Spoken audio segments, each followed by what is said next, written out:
Hi everybody, happy Wednesday. So we are here for Ask Carey number 5 from the students from a specific school last October. So I will go ahead and start reading what this student wrote.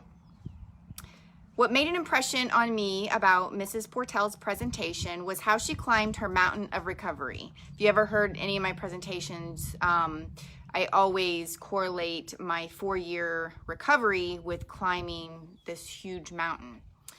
So that's what she was referring to. When she couldn't walk, she thought positive. She didn't think any bad thoughts about the situation. When I walked into the gym, I thought, oh no, this is going to be another one of those boring presentations. They talk about college and what you do after high school. But when she started talking, it really touched me and how she recovered and everything she did. If I could talk to her again, I would ask her, how does she stay so positive and not get down about the situation? Number one question every single time. Mrs. Portell's presentation made me change my mind. When people talk about drunk driving, now I know how that affects a family. That's a huge part of my presentation to the students. It's not just about you, it's about everyone who loves you. Drunk driving is horrible, and I don't know how people can do it knowing that they could swerve and kill someone. Mrs. Portell's presentation really touched me, and I hope that it touches other people too. Now I think 2 videos ago, we had the same question, how did you stay so positive? And I'll say the same thing. It was work. It was a conscious choice every single day. It's not what people want to hear because that means it's hard work and it's not easy. I put quotes up around everywhere. I had to limit my interaction with certain people because when they came around, it was negative and it was anger, and that definitely did not help my recovery whatsoever.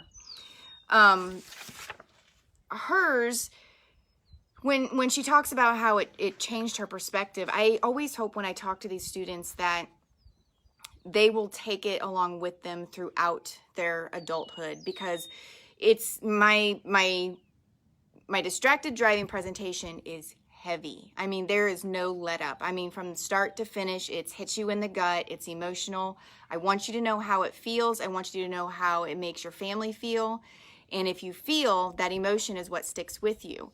Now, her comment of how much it affected her and then how much she hopes that it affects other people is also my priority.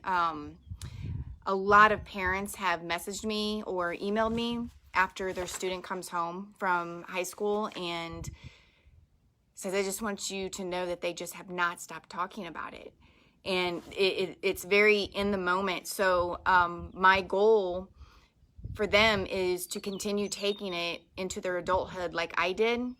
And I've only told this story one time, and it's whenever I spoke at Owensville High School, which is where I graduated high school from.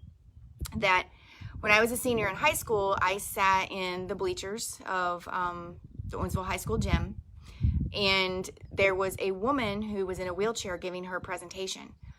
And, I can't remember exactly what she said, but I remember sitting up there and I remember how much my heart hurt. As an 18-year-old female, my heart hurt. And I took that with me through my entire life. And I would tell people that story every once in a while. And I have told my husband, when I met my husband, I've told my kids as they start driving. And the ironic thing about that woman in that wheelchair was I am now friends with her. 25 years later, or I guess then it was 20 years. 20 years later, we come into contact by chance. And we are now speaking for the same organization, Think First, out of the extension in Columbia. And strange things happen like that. I know when I was a senior, I would not have thought that story would have stayed with me the whole time.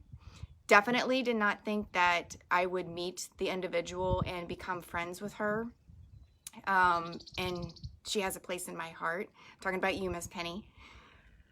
So just like she says, it touched her, and then she hopes that it will touch others. That is what I hope to do by continuing to go over these details every time I give a presentation, and then now during these little lives that I'm doing. So I am so confused about what days it is. I have to look at the calendar all the time. I'm pretty sure today's Wednesday.